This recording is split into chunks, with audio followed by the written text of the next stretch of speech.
Shawn Michaels gets gang raped in the middle of the ring in front of the entire crowd. Women, families, children.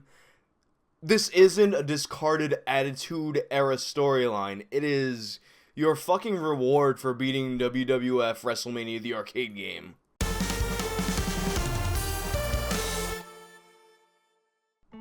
So I'm sure a lot of you have actually played WrestleMania the arcade game. Me personally, I only played it like once or twice. But I'm not so sure that a lot of you have actually beaten the game, because if you did, you would know something about the batshit insanity that is all the fucking endings for this crazy ass fucking WWE game. WWF game, rather. It was done in the 90s. It was done in the pre-Attitude Era PG 90s, and holy shit, where the fuck did they get these endings from? Let's start with the endings that are kind of pretty normal. The first one is Lex Luger, who he was basically the guy they were trying to make the new Hulk Hogan at the time. Didn't work so well, but they tried it. And basically all that really happens to him if you beat the game of Lex Luger is he'll travel the US in the Lex Express, and he brings a part of every American along with him, which is consistent with his character from the TV show, you know, no surprises there. The Undertaker, he basically fights another version of himself, his shadow, and after defeating his alter ego, he walks off into the shadows and disappears, and that's, once again, very consistent with who The Undertaker is as a character. Bret Hart, it gets a little bit fucking wonky. It's nothing too outlandish compared to some of these other endings we're about to talk about, but he just kind of becomes a movie star, and that's the end of the story for Bret Hart. Now for the real crazy shit, let's take a look at Yokozuna's ending. With conquest comes honor for Yoko. He has accomplished his mission to defeat the greatest of the world's wrestlers, and to prove that his sumo style of wrestling is superior to all the others. By stripping the United States of its championship belt and its dignity, Yokozuna will be revered as one of his country's greatest champions. The consequences of this victory will no doubt be the undoing of American culture as we know it. There will be years of adversity, American productivity will disintegrate, industries will collapse. The people will wallow in mindless depravity, mere shadows of their former selves. Oh well, it was bound to happen eventually anyway. Yo, fucking WWF predicted it. I guess Yokozuna's ending is the true ending to this game.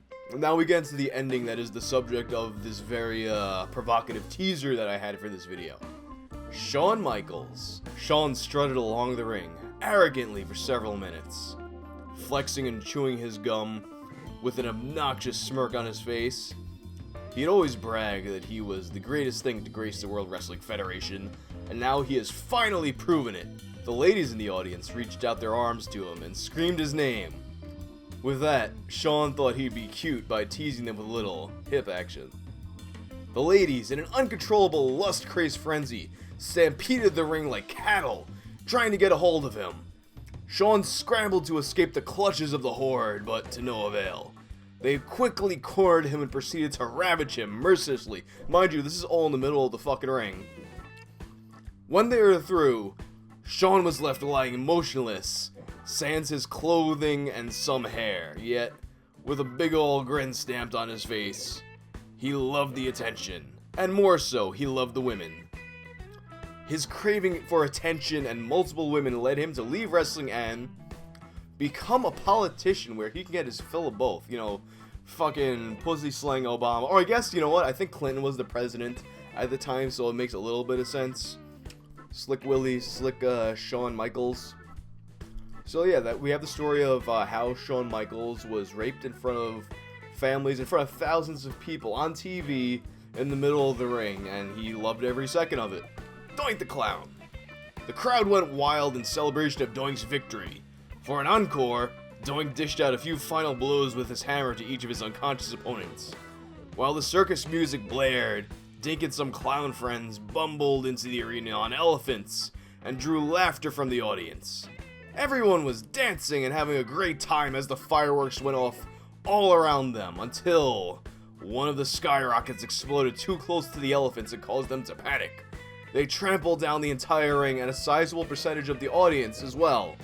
It took a few hours, several hundred tranquilizer darts to get the situation under control, but the survivors of the audience claimed to have had the time of their lives that night. That was Doink's ultimate rewards. You see that devilish grin because thousands of people are now fucking dead because they had elephants at a WWE event. And this is, of all the death-related endings to this game, this is the tamest. PG era, ladies and gentlemen. Bam Bam Bigelow, RIP. The remains of his final opponents cooled down to smoldering ashes. However, Bam Bam did not. Still fired up from the heat of battle with eyes glaring, chest heaving, and licks of flame dancing up from his hands, Bam Bam turned to the audience and delivered a vigilant stare. His eyes scanned back and forth and a sinister smile crept across his face. He raised his hands and without warning came a blast of flames which engulfed the entire stadium. The audience was charred to flakes.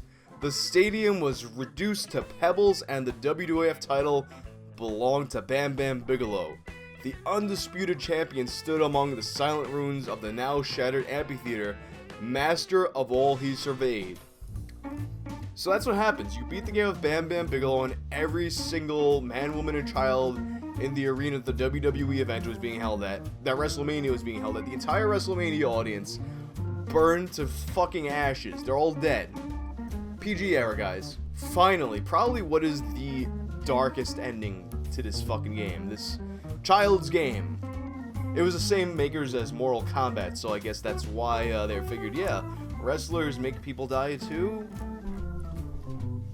Razor took the World Wrestling Federation gold back to Cuba with him.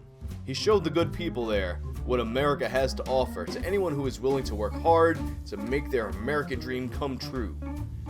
Razor became an inspiration to all as he toured the world as a motivational speaker, talking about his American dream come true and showing them the gold. One night after a seminar, while walking back to his car, Razor got jumped by 4 thugs who beat him to an inch of his life and ran off with the gold. All of it, including the stuff around his neck. If you remember, he used to always hand it off to the referee and say, something happens to this gold, something happens to you. Well, I guess nothing happens. They took all of his gold, all of it, including the stuff around his neck and his now broken fingers. After that incident, Razor's spirit was shattered and he fell into a state of deep depression. He wallowed in musty seaside taverns and slept on benches and train stations until one day he just disappeared. He wasn't seen for 3 years. Recent reports indicate that the bad guy is alive and well and running a small pawn shop in Chile. So that's what happens. Razor Ramon gets mugged, becomes clinically fucking depressed to the point of like maybe he killed himself or something, we don't know. But he's like, oh, we hear he's alive, selling used shit. Probably one of the darkest fucking endings I've ever seen to a fucking video game. And it's a PG era WWF video game. Like, what the fuck? I think when they made this game, they only expected people to ever play as Lex Luger, Bret Hart, or The Undertaker. Holy shit.